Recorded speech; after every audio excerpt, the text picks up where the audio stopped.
Transformer, modifier, changer. Des grands mots qui font peur et pourtant il est temps. Est-ce que toi aussi tu as remarqué que malgré la curiosité de découvrir la suite, il y a un petit pincement dans le ventre qui apparaît lorsque tu es confronté au changement? Je me suis rendu compte que je n'étais pas tout à fait d'accord avec le fait que les choses changent. Notamment parce que je ne contrôle pas, mais aussi parce qu'il y a un certain confort à pouvoir retrouver des choses familières. Lorsqu'on a vidé la maison de ma grand-mère, je me suis rendu compte de cette contradiction intérieure. Je refuse le changement, la perte qu'il représente. Je ressens une urgence de m'accrocher au passé, à la sécurité de ce que je connais. Mais je suis aussi contente dans la curiosité et dans la hâte que les choses avancent, découvrir la suite. Inconsciemment, lorsque les changements sont radicaux, j'ai une défense de rejet. Alors que si ça se transforme petit à petit, il y a une certaine douceur, parce que j'ai l'impression de contrôle, de pouvoir me préparer à choisir de lâcher prise sur le fait que la vie continue, et donc pouvoir agir sur cet impératif de transformation. Mais est-ce que l'immobilité n'est pas plus effrayante que le changement? Parce que certes, connaître est confortable pour le cerveau, mais souvent il y a mieux. Non pas qu'il faille être dans une course effrénée au toujours plus, toujours mieux, toujours plus loin, mais peut-être simplement être dans la recherche de l'équilibre. Une lucidité qu'on est fait pour évoluer et que la transformation fait partie intégrante de notre nature.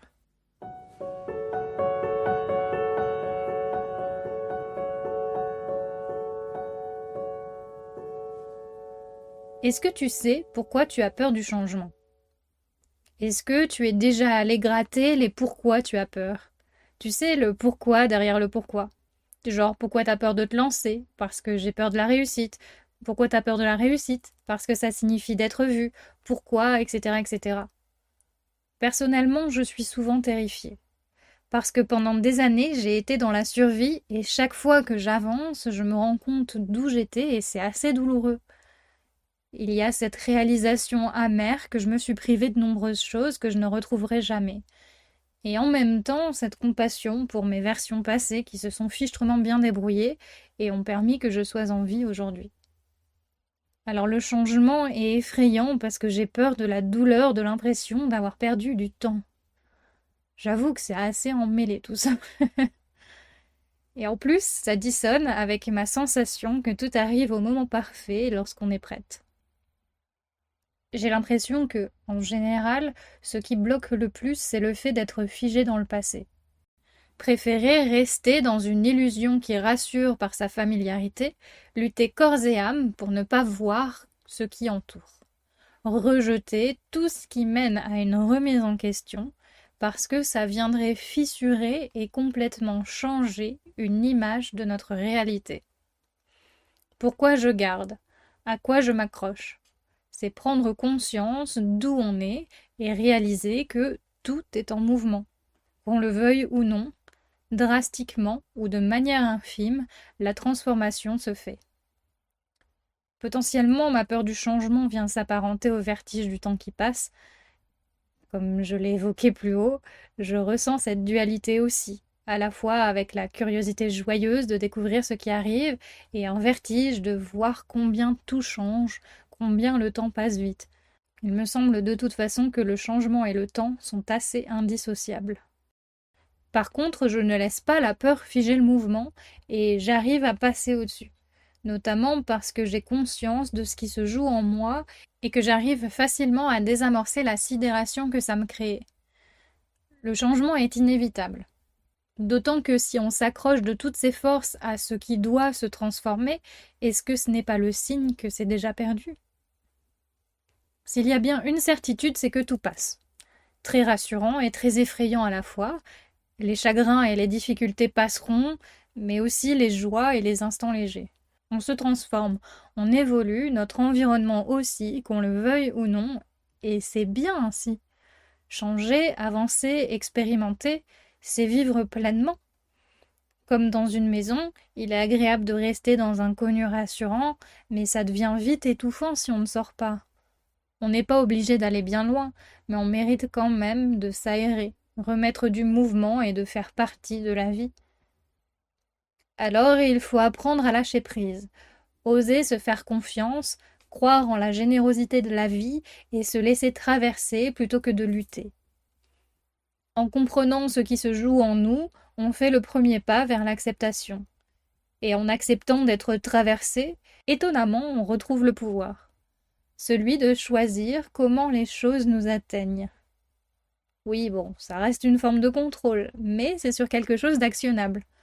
Choisir de ne pas subir, de lâcher prise sur tout ce dont on n'a pas de prise et se concentrer sur ce qu'on peut faire. Lâcher prise, ce n'est pas ne plus se laisser atteindre par quoi que ce soit, ne pas agir. C'est justement mettre ses ressources dans ce qu'on peut actionner et ne pas s'encombrer de ce qui ne nous appartient pas. En lâchant prise, on retrouve sa bonne place et donc sa puissance d'action, de choix. Je me demande si, finalement, en tournant le dos au changement, on n'essaie pas de se tourner le dos à soi.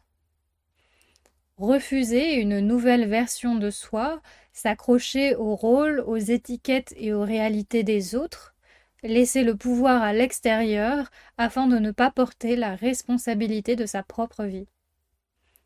Parce que si je lâche tout, je sors de mon rôle de fille, de sœur, d'amie, etc. et je me retrouve dans mon rôle, à l'intérieur de moi, à ma place. Je découvre comment je souhaite interpréter mon temps dans la vie des autres et j'autorise la vie à être une partenaire de jeu en ouvrant des opportunités. J'accepte d'entrer dans l'improvisation, je suis le mouvement et utilise l'élan qu'il me donne pour créer mon espace. Je suis incarnée, faisant partie d'un tout, en accord avec ce que je souhaite interpréter. Et dans la danse de l'instant, je fais la place pour le changement, pour mieux aiguiller mon mouvement. Oser changer et lâcher prise, c'est peut-être simplement accepter d'être dans l'instant, d'être pleinement soi et laisser la place à la vie de se développer. La peur n'est qu'une information. Elle surgit pour nous dire qu'il faut agir. Alors la peur du changement est très bavarde. Elle dit autant « j'ai adoré ce moment » que « il est temps d'avancer » ou encore « j'espère être à la hauteur ». En m'interrogeant sur mon cheminement intérieur, je me suis rendu compte qu'il est plus blessant de rester immobile plutôt que de s'autoriser à essayer. Le changement est aussi très proche des notions de réussite et d'échec après tout. C'est un peu un pari. Je sais ce que je perds, mais je n'ai aucune certitude de ce que je vais trouver. Alors par peur de rater, d'être blessé, on préfère entretenir une illusion où tout est figé pour rester à une place qui est devenue trop étroite. Mais la peur de perdre ne devrait pas empêcher d'avancer. Occulter complètement un aspect, une possibilité n'est pas juste. Être clair, honnête avec soi, en regardant la situation sincèrement, sans œillère, pour prendre la direction la plus en accord avec ses besoins, n'est pas dénuée de peur. Mais elle est bien plus intègre.